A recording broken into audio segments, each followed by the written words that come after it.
You know, I come from a bunt family, and I was the first bunt girl to join the film industry. I remember before the film got released, people used to speak in hush-hush tones, and not that my family really cared. My parents were very modern and unorthodox, maybe. If I had to get it done on my own, I couldn't have afforded it.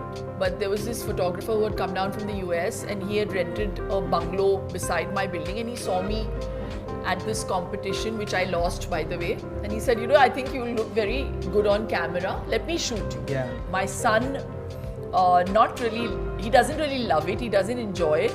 Like, he becomes my bodyguard many a time. So we're at the airport and people will ask for one photo, one selfie, and he'll be like, no, no. And then he'll tell the bodyguard, देखो उधर भैया वो photo ले रहे हैं भैया. He's a, I don't know where he's got this British accent from. You know, you didn't come from a film family, so when you decided, what was your parents' reaction to your decision of joining films? Because you know, when we are a little away from, like, people who are not from the industry, the families are a little away from the whole buzz, and they have a different.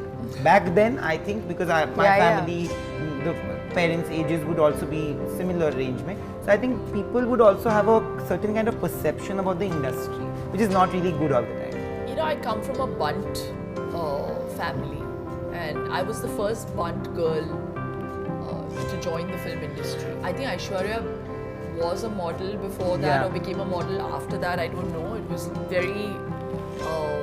It was quite pretty. Yeah, we were. Yeah, and she was crowned in '94. Yeah, and I got introduced in '93. Yeah. So it was just a coming of age, I guess, for our community people. And I remember before the film got released, people used to speak in hush-hush tones, and not that my family really cared. My parents were very modern and unorthodox, maybe. And my mom was the first woman in her community to have started working back in the day. And not that her parents encouraged her, but my parents were very, I think it all happened very organically. I wanted to be a model because of my height, and somebody told me that, you know, I had a neighbor randomly who said that he'll click photographs of me, and he got it all arranged. So it was all really destined. If I had to get it done on my own, I couldn't have afforded it. But there was this photographer who had come down from the US, and he had rented a bungalow beside my building, and he saw me at this competition, which I lost, by the way. And he said, you know, I think you look very good on camera. Let me shoot you. Yeah. So it just happened so suddenly, and I just finished my 10th standard at that time. We were waiting for results. And he got the pictures done for me, and then we distributed it. And I met up with this director at an agency, and he came home and he convinced my dad. And I was 16 and a half, 17 at that point. By the time after my 10th, and I was in the 11th, and by the time he convinced my dad, and the rest is really history. So my dad said that you have to complete your education. Little did he know what he was, you know, signing up for. Because my first film became such a huge hit that it was impossible for me to travel by bus after that. And I went to Podar, and that katta used to be really famous. We used to all sit there and hang and, you know, talk, and it was just impossible. Going back and doing that. Yeah, I couldn't do those normal things. And then he resigned to the fact that maybe this is something that I enjoyed and wanted to do. So then the other factor came in. He said, you have to only travel with your mother, only then will I agree. So then my mom was like, she was attached to my hip, so she was there everywhere with me. At the age of 17, I started working. Yeah, I was just coming to that. So Shamita was going through adolescence, and I was out, and I was doing nearly 4 to 5 films at a time. And at that time, we used to shoot our movies in Switzerland, Chennai, Hyderabad. And we'd be on very long outdoors. So I barely got the time. And that time we didn't have mobile phones where, you know, you could spend. Those phones were those phone calls used to be very expensive. Today they're free. Okay, you can do a FaceTime. I just feel it's made the world come closer and so much smaller it's become. So in that time and age, I just felt that that distance kind of happened. and not that there was any love that went anywhere, but she maybe felt that, you know, I was so busy and I didn't really care. But the point is, we're so young. Yeah. So when you talked about friends, Shamita was able to make, Shamita made a lot of her friends, which she kept, but she still has now. Yeah. At that time, I was working. So Yeah. I was so immersed in work, I didn't even have the time for friends. And that time you used to do like 2-3 shifts in a day. Yeah, and I've you done, used to I've done 5-6 one films shift in a in year. Bangalore and flown in the night and done a day shift in Bombay and done that for 5 days. Yeah. So I remember I used to work like that. But after I started reducing on work, after, I think this was, I think 15 years ago we really kind of started bonding. 15 years ago, up until like 15 years ago. Vian is growing up and he's a really, really cool kid. Like whenever I see the videos and I feel like he's a very happy, cool kid. Recently Gauri Khan said that, you know, paparazzi culture has affected the kids so much to an extent that Abram right now doesn't even want to go outdoors to play. She said that, you know, he wants to play indoors, and even Karina, I think today she'll talk to you about it. Even Karina said that, you know, Taimur says no to our selfies. That Amma, I don't want to click pictures anymore. When these kind of things happen to kids, you know, how do you handle it?